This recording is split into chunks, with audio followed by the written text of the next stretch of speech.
संपेपर्यंत कुरकुरीत राहणारा मस्त खमंग पातळ पोह्याचा चिवडा कसा बनवायचा ते पाहूयात। पोहे न आकसण्यासाठी आणि सगळ्या पोह्यांना एकसारखा रंग येण्यासाठी खास पद्धत पाहूयात। 1 किलोच्या प्रमाणात सगळ्या साहित्याचं वजनी आणि वाटीचं प्रमाण डिस्क्रिप्शन मध्ये दिलेलं आहे। तर त्यासाठी पातळ पोहे चाळून घेतले। हा चिवडा खूप पातळ असतो, नाजूक असतो, त्यामुळे चाळून घेतल्यामुळे याचा बारीक चुरा बाजूला होतो। आता पॅन मध्ये थोडंसं तेल घ्यायचं, गरम झाले की यामध्ये हळद मिक्स करून घ्यायची आणि थोडे थोडे पोहे या पद्धतीने भाजून घ्यायचे।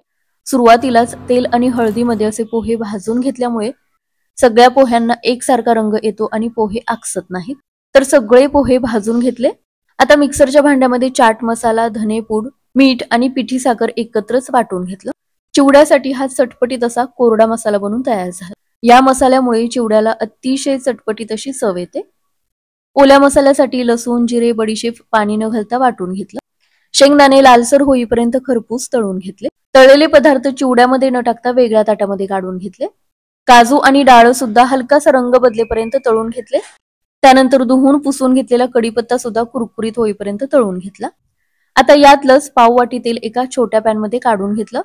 यामध्ये बारीक चिरून घेतलेली हिरवी मिरची कुरकुरीत होईपर्यंत तळून घेतली। गाळून घेतलेल्या मिरचीचं तेल पुन्हा पॅन मध्ये काढून घेतलं। यामध्ये मोहरी, हिंग आणि तीळ घालून थोडा वेळ परतून घेतलं। त्यानंतर ओला मसाला आणि हळद घालून चांगलं तळून घेतलं। आता तळलेल्या साहित्यामध्ये सगळे मसाले मिक्स करून घेतले। यामध्ये मनुके सुद्धा मिसळून घेतले। यामुळे या तळलेल्या साहित्याला सुद्धा मसाला चांगला चिकटला जातो। आता उरलेला सगळा कोरडा आणि ओला मसाला चिवड्यामध्ये काढून घेतला।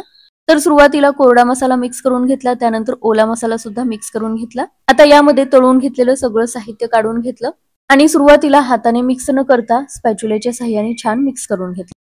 म्हणजे या चिवड्याचा अजिबात चुरा होत नाही, कारण हा चिवडा खूप पातळ असतो आणि या पद्धतीने जर बनवला तर अतिशय कुरकुरीत बनतो। तर या दिवाळीला असा चिवडा नक्की बनवून पहा।